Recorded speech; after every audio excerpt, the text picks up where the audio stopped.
caso de um moço que ele foi acusado, né? Ele era um praticante de satanismo e ele tinha na porta da casa, parece que tinham reuniões e tal, e ele tinha na porta um pentagrama. E apareceram 2 crianças mortas, sem os pés, sem algumas partes do corpo. E parece que o pessoal ali da prefeitura e o delegado, eles eram de uma igreja. E o delegado odiava aquela casa que funcionava, que tinha aquela estrela, aquela casa do capeta que tinha ali. Quando apareceu as crianças, ele mandou prender o cara. E todo mundo, mas prender por quê? Prender por quê? Ele chegou e disse que ele foi na igreja e que o pastor dele tinha feito uma revelação dizendo que ele era o acusado, porque ele era um servo do diabo. Uhum. Só que ele pegou, colocou isso ali nas coisas, prendeu o cara, deixou o cara preso mesmo, depois prendeu a mulher do cara, fez da vida desse homem um inferno. E depois, quando foi levantada a lebre, né, que ele conseguiu um advogado, aí ele consegue esse advogado, e até o nome, isso é um livro também, chama O Caso Bruxo, eu esqueci o nome do advogado agora, do caso... Charles, procura pra mim o nome dele, Marco Antônio Mija, acho que alguma coisa assim. E ele que defendeu, tá? E ele ficou preso por dias e ele só saiu porque esse advogado abraçou a causa e tirou ele de lá. Quando eles foram olhar a situação do inquérito, por que ele estava preso? Estava lá como a causa, revelação divina. Ah, foi usada como prova. Isso, esse é o caso. Ó, ali, tá vendo? Esse é o portão. Uhum. Ele, de fato, tá? Ele é um satanista. E aí a gente entra no... Ó, ali é o livro, Caso Bruxo. O autor é o próprio advogado. Ele usou a revelação como prova. Ele usou a revelação como prova. Entendi. Ele passava todos os dias nesse portão. E ficava Com puto da cara. muito ódio.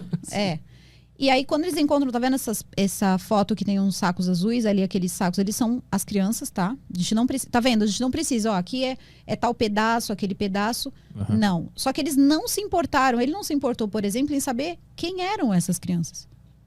Uhum. Ele só... Marco Alfredo Meija. É ele mesmo. E ele é super simpático, eu sigo ele no Instagram, ele posta bastante coisa interessante, assim, esse advogado. E aí ele começou a fazer a defesa, essa é a esposa, tá vendo? Prenderam ela também. E aí eles encontraram, as provas eram essas, desce. Mais um pouquinho, Caio. Ali, ó, tá vendo ali uma roupa de cachorro? Isso é normal, tá? Dentro do satanismo, colocar uma roupa com um animal, uma fantasia de animal. Eu já posso explicar isso pra vocês e por que eu tô falando com tanta tranquilidade também. E assim, foram pegando tudo, tá? Pegaram essas coisas, pegaram aquele altar ali. Tinha um altar. Ali em volta tinham doces e tinha algumas comidas e tal. Semelhante, porque eu nunca fui, né? Então eu posso dizer semelhante por fotos a uma, sei lá, um candomblé ou uma religião de Umbanda. Uhum. Mas tem ali uma outra entidade, tem outras coisas, mas tá vendo que acho que ali, eu acho, tá? Que é um preto velho. Tem algumas coisas aí, mas a religião dele era o satanismo. Uhum. E por causa disso, por ter essa religião, ele foi preso. E o motivo era esse. Ele ser satanista e ele teve uma revelação divina. Depois eles afastaram esse delegado. Aí teve um novo inquérito, não provaram nada, não conseguiram provar nada. Mas ele perdeu, ele era um empresário, ele perdeu muitos bens, ele perdeu contratos, ele perdeu muita coisa. Porque agora ele mesmo fala numa entrevista que não importa, ali são as festas, tá vendo? São as festas e tal. É assim mesmo, porque eu já li alguns livros sobre o tema. Normalmente é assim mesmo. Sobre satanismo? Hã? Sobre o satanismo, Uhum. Só que a filosofia é outra, né? Então, o Satã deles não é o Satã bíblico. Ah, entendi. Então, é aí que mora, né, a diferença. Uhum. E aí, por causa disso aí, ele acabou preso, né? Então, aí o que acontece? Você vai lá e você vê uma coisa dessa acontecer. Não tem como você não se envolver.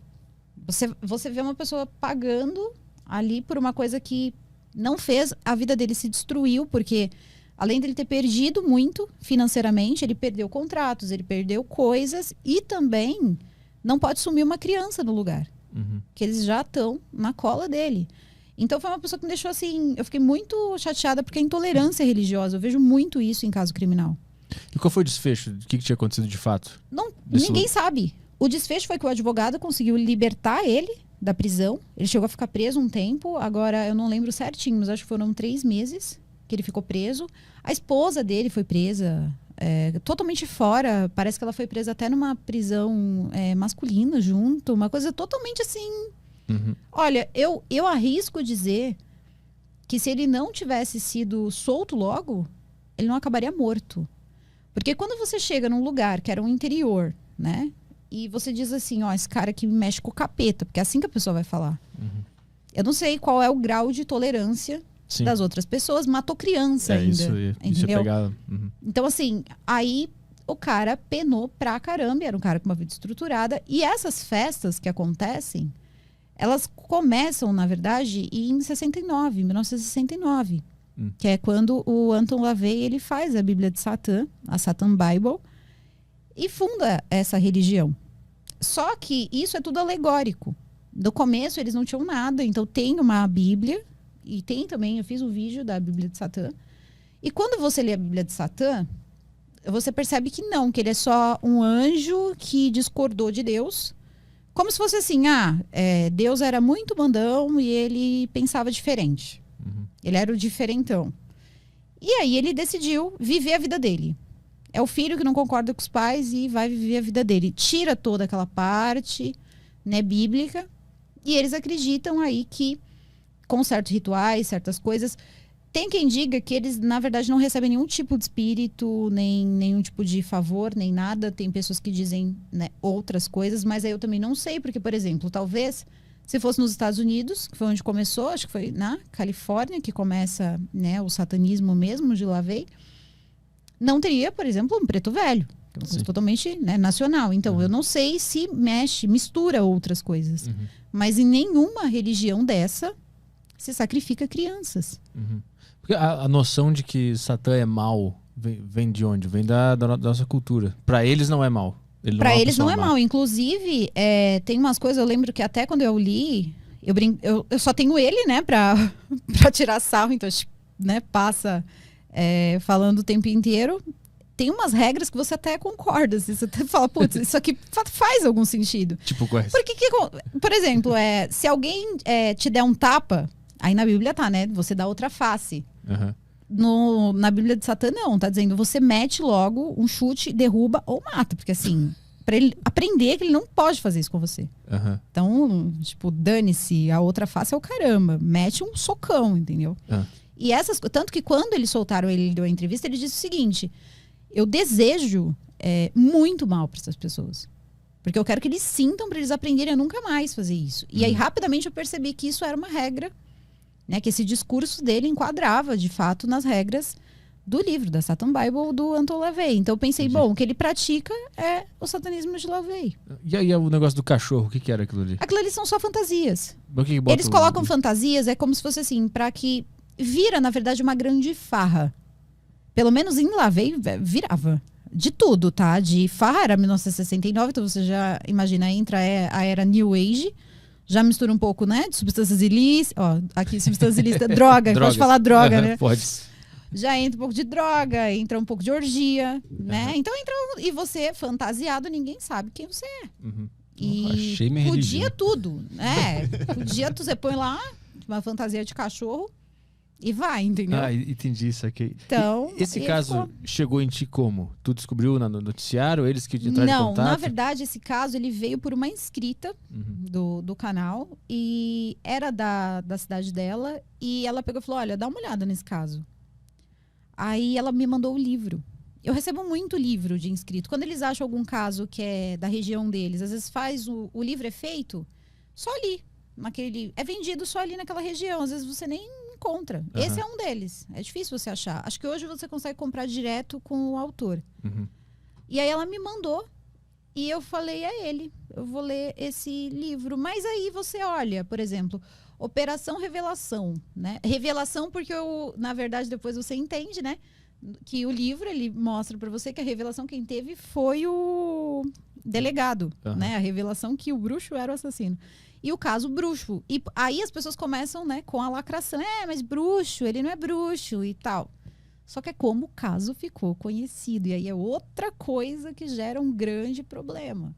Porque algumas pessoas vão lá e falam, porque você não coloca o nome dele. Porque se eu colocar o nome dele, ninguém sabe quem é.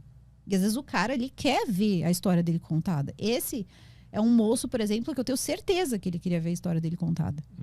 Porque ele sofreu muito com isso. Inclusive, a televisão, ela noticiou na época, e eu me lembro muito bem desse caso, quando as crianças apareceram, eles colocaram que os pedaços, como se os pedaços das crianças estivessem dentro do lugar. E mostrava essa foto com esse preto velho e tal, e dizia que era dentro eles falavam na época centro de macumba mesmo, assim. A televisão não tinha esse filtro. No YouTube eles cobram da gente uma educação, não tinha naquela época, era centro de macumba. E eles noticiaram, e depois disso vários lugares que mexem com cultura que tem, né, matriz afro, começou a jogar em cocô, bater nas pessoas. Então tem vários relatos de pessoas que tiveram suas casas aí, né, destruídas e tal, devido a esse caso, principalmente nessa região. Por causa porque aí é assim, jogaram a notícia, mas o desfecho ninguém jogou. Eles abandonam a história. Eles abandonam, sempre... eles fazem isso. E é exatamente isso que eu tento fazer. Eu pego as histórias que eles abandonam e vou atrás. Eles normalmente abandonam quando o cara é preso, ou a mulher é presa. A parte toda do inquérito, do julgamento, eles não passam. Como essa pessoa está hoje, às vezes ele está solto. Então, ninguém fala. Então,